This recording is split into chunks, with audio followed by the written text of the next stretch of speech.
Syederalun, aksi terpuji seorang driver ojol yang berbagi rezeki kepada anak dari petugas kebersihan viral di media sosial. Momen tersebut direkam oleh pemilik akun TikTok @dewiratnasari dan diunggah pertama kali pada 10 Agustus 2022. Rekaman video memperlihatkan suasana di area pasar, terlihat lalu lintas jalanan yang sedang mengalami kemacetan. Kendaraan dari dua arah tampak berhenti sejenak karena kepadatan di jalan tersebut. Di tengah-tengah ramainya kendaraan, ada seorang petugas pengangkut sampah yang menarik gerobaknya.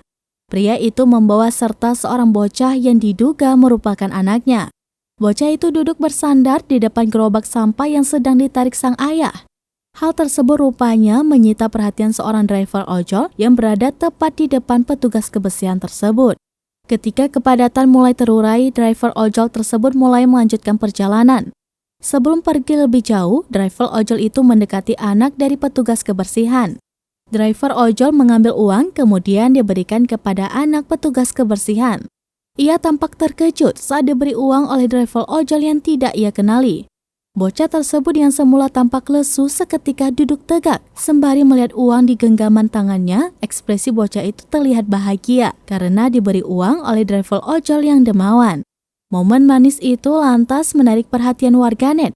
Banyak yang memberikan pujian terhadap sikap driver ojol yang mau berbagi rezeki tersebut.